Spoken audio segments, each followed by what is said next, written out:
ओम शांति। आज 19 जुलाई 2025 आज की बाबा की मुरली से मुख्य बातें सुनेंगे। आज बाबा ने कहा, मीठे बच्चे सदैव खुशी में रहो कि हमें कौन पढ़ाता है। हमें सदा ये खुशी रहे कि हमें पढ़ाने वाला कौन है। तो बाबा कहते ये भी मन मना भाव है। हमें कौन पढ़ा रहा है ये स्मृति में रहना, माना ये भी हमारी बुद्धि का कनेक्शन जैसे शिव बाबा से जुड़ा हुआ है। ये भी मन मना भाव है। तुम्हें खुशी है कि कल हम पत्थर बुद्धि थे, आज हम पारस बुद्धि बने हैं। हमें इस बात की खुशी है कि हम कल पत्थर बुद्धि थे, लेकिन आज कौन है? आज हम पारस बुद्धि बने हैं। और बनाने वाला कौन है? बनाने वाला हमारा पिता शिव बाबा है। आज की मुरली से प्रश्न है, तकदीर खुलने का आधार क्या है? तकदीर खुलने का आधार क्या है? उत्तर है निश्चय। तकदीर खुलने का आधार निश्चय है। अगर तकदीर खुलने में देरी होगी, अगर तकदीर खुलने में देरी होगी तो लंगड़ाते रहेंगे। निश्चय बुद्धि अच्छी रीति पढ़कर गैलप करते रहेंगे। जो निश्चय बुद्धि होंगे वो अच्छी रीति पढ़ेंगे और आगे बढ़ते रहेंगे।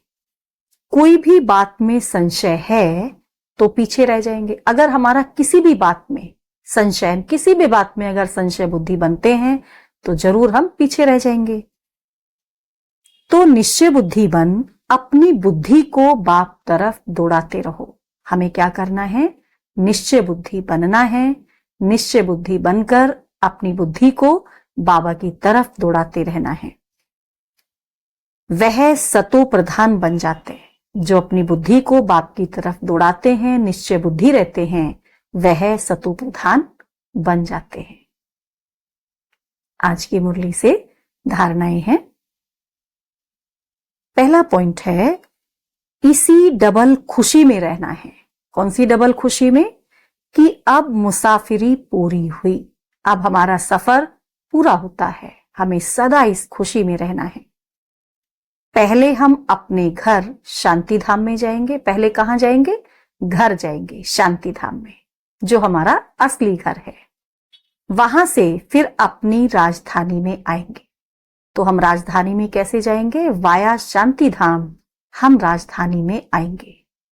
तो ये सदा हमारी बुद्धि में रहे और इस बात की हमें सदा डबल खुशी रहे कि अब हमारा सफर पूरा हो चुका है। दूसरा पॉइंट है, सिर पर जो जन्म जन्मांतर के पापों का बोझा है। हमारे सिर पर 63 जन्मों के पापों का बोझा है।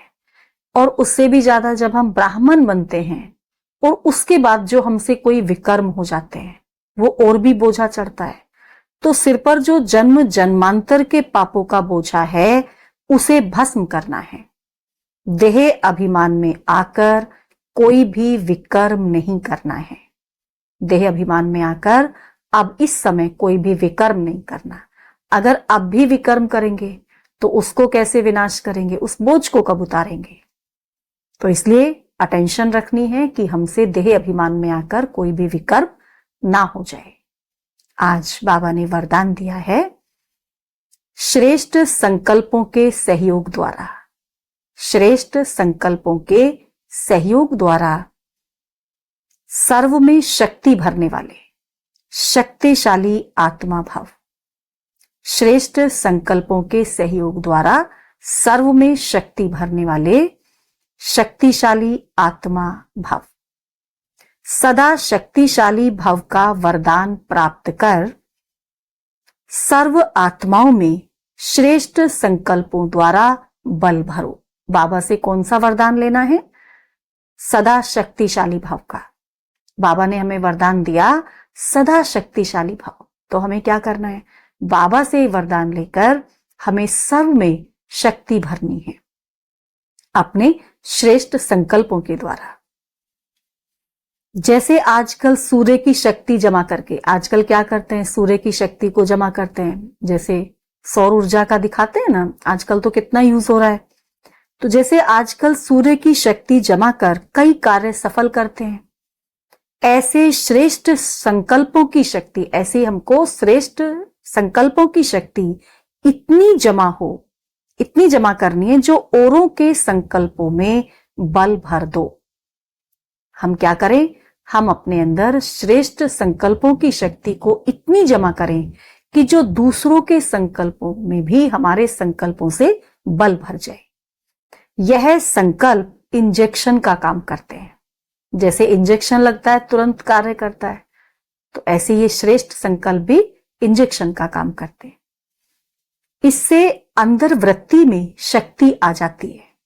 तो अब श्रेष्ठ भावना व श्रेष्ठ संकल्प से अब क्या करना है, श्रेष्ठ भावना से और श्रेष्ठ संकल्प से परिवर्तन करना, इसी सेवा की आवश्यकता है। इस समय इसी सेवा की सबसे ज्यादा आवश्यकता है कि हम अपने श्रेष्ठ संकल्पों की शक्ति को जमा करें और सभी के संकल्पों को परिवर्तन करें। स्लोगन है, मास्टर दुख हरता बन, मास्टर दुख हरता बन, दुख को भी रूहानी सुख में परिवर्तन करना। क्या बनना है हमको, मास्टर दुख हरता, तो सबके दुखों को रूहानी सुख में परिवर्तन करना, यही आपका श्रेष्ठ कर्तव्य है। अव्यक्त इशारे हैं, संकल्पों की शक्ति जमा कर श्रेष्ठ सेवा के निमित्त बनो। कोई कोई बच्चे कभी कभी बड़ा खेल दिखाते हैं, बाबा तो देखता रहता है ना वतन से, तो कोई कोई बच्चे बाबा कहते बड़ा खेल दिखाते हैं। तरह तरह के बच्चे बाबा को खेल दिखाते रहते हैं। व्यर्थ संकल्प इतना फोर्स से आते जो कंट्रोल नहीं कर पाते। तो बाबा तो देखता है कि बच्चों को इस समय कितना व्यर्थ आ रहा है और बच्चे कंट्रोल भी नहीं कर पा रहे हैं, और कंट्रोल करने के लिए कोई कार्य भी नहीं कर रहे, उस पर कोई वर्क भी नहीं कर रहे कि हम कैसे इन व्यर्थ संकल्पों को कंट्रोल करें। तो फिर उस समय कहते क्या करें, हो गया। फिर क्या कहेंगे, क्या करें, हो गया, इतना व्यर्थ चल गया, अभी क्या करें। रोक नहीं सकते, जो आया वह कर लिया। लेकिन व्यर्थ के लिए कंट्रोलिंग पावर चाहिए। व्यर्थ को रोकने के लिए क्या चाहिए, हमारे अंदर कंट्रोलिंग पावर चाहिए। और वो कंट्रोलिंग पावर कैसे आएगी, योग बल से, ज्ञान के बल से। जब हमारे पास ज्ञान का बल होगा तो हम योग लगा पाएंगे, योग का बल इकट्ठा करेंगे तो हम संकल्पों को भी कंट्रोल कर सकते हैं। तो उसके लिए कंट्रोलिंग पावर चाहिए। जैसे एक समर्थ संकल्प का फल पदम गुना मिलता है, हमने एक समर्थ संकल्प चलाया और उसका फल हमें पदम गुना मिल गया, ऐसे ही एक व्यर्थ संकल्प का हिसाब किताब, व्यर्थ का भी तो हिसाब है ना फिर, तो एक व्यर्थ संकल्प का हिसाब किताब उदास होना, दिल शिकस्त होना व खुशी गायब होना, यह भी एक बहुत गुना के, एक का बहुत गुना के हिसाब से अनुभव होता है।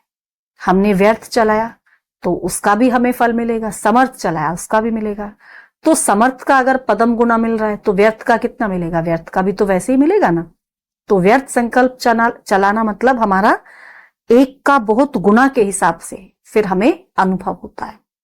तो हमारा जमा कैसे होगा, फिर कहते योग नहीं लगता है, तो योग कैसे लगेगा।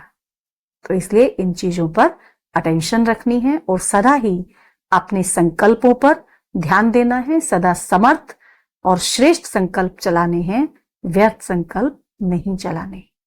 ये थे आज की बाबा की मुरली से मुख्य पॉइंट। अच्छा, ओम शांति।